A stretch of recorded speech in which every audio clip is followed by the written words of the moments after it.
Baltimore City Council Ways and Means Committee, we are back in session. Eric Costello, Councilman for the 11th District, Chair of the committee, joined by Councilman Mark Conway, 4th District, Councilman Chris Burnett, 8th District, member of the committee, Councilman Isaac Yitzi Schleifer, 5th District, member of the committee, Councilman Ryan Dorsey, 3rd District, member of the committee, Councilman John Bullock, 9th District, Councilman Robert Stokes, 12th District, member of the committee, Councilwoman Danny McCray, 2nd District, member of the committee, Councilwoman Felicia Porter, 10th District, Councilman Zeke Cohen, 1st District, and Council Vice President Sharon Green Middleton, 6th District, member of the committee, and Councilwoman Odette Ramos, 14th District.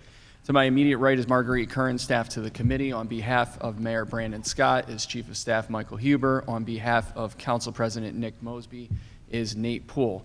We are here for 3 ordinances today. The first ordinance that we're going to go a little out of the order of what's listed on the sheet here.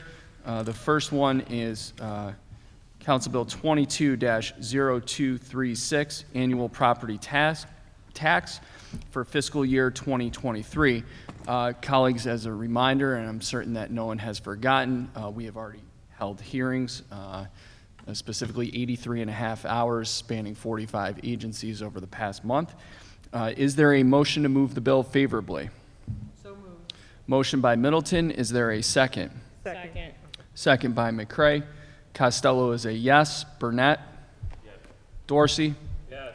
McCray? Yes. Middleton? Yes. Schleifer? Yes. Stokes? This bill passes 7-0 and moves to second reader at the next full meeting of the City Council. We've also been joined by Councilman James Torrance, 7th District, as well as Matt Stegman on behalf of Council President Nick Mosby. Next up is Mayor and City Council Resolution 22-0237, operating budget for the Baltimore City Board of School Commissioners for the fiscal year ending June 30, 2023. Is there a motion to move the bill favorably? So moved. Motion by Middleton, second by Burnett. Costello is a yes. Burnett? Yes. Dorsey? Yes. McCray? Yes. Middleton? Yes. Schleifer? Yes. Stokes? Thank you. This bill passes 7-0 and moves to second reader at the next full meeting of the City Council. Finally, City Council Ordinance 22-0235, Ordinance of Estimates for the fiscal year ending June 30, 2023. Colleagues, on our members' desks are 2 amendments proposed by Councilman Torrance. In short, these 2 amendments, which the committee will entertain as a package, seek to cut BOPA by a total amount of $196,000. The reason for the expansive language in Amendment Number 1 and Amendment Number 2 is that there were several numbers that needed to be updated within the ordinance of estimates to reflect this proposed amendment. Or this proposed action? Is there a motion to move both amendments from Councilman Torrance? I make a motion. Motion by, point of clarification, I'm going to hold on the motion by Burnett. Amendments 1 and 2 do the same thing. It is a total cut of $196,000. The reason for 2 amendments is that there were multiple lines within the ordinance of estimates which needed to be updated to reflect this proposed action. Councilman Schleifer, are you good with that? Or with the explanation? Yeah, I mean, I would like to just. Yep. Oh, take your time. You understand the amendment? Yeah, I'm just pulling up. Oh, yeah, the yep, actual go ahead. pages.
There was a motion by Burnett to move both amendments introduced by Councilman Torrance, and there was a second by Dorsey.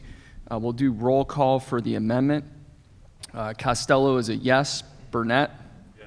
Dorsey? Yes. McCray? Yes. Middleton? Yes. Stokes? Could you explain it? The cut is, how much was it again? The total cut is $196,000, which reflects, and let me actually think, if I may, for one moment, Councilman, there will be a city council resolution that's introduced on Monday night, which essentially memorializes why the cut occurred, what the concerns are, the expectation for conditions to be met, and should those conditions be met during the upcoming fiscal year, for those who vote for that resolution, that would indicate the council's support to restore that funding during the fiscal year should the administration introduce a supplemental appropriation.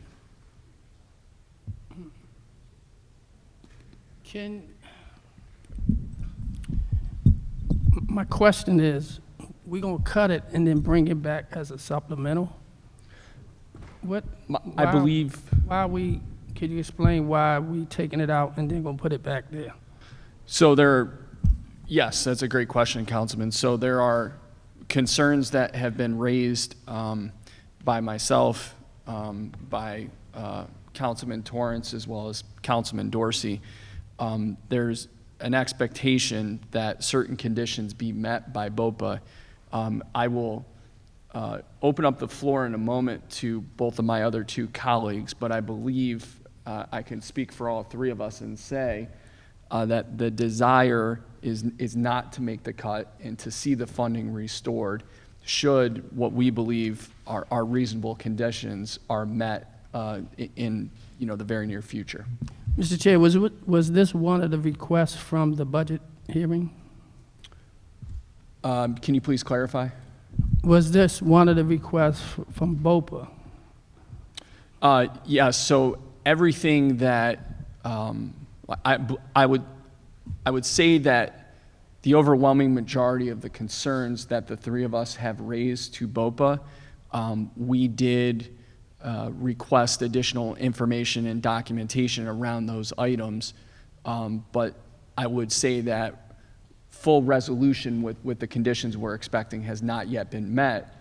We believe that these conditions are reasonable and that BOPA can achieve these conditions in the very near future in an effort to restore their funding, which I believe all three of us would be supportive of.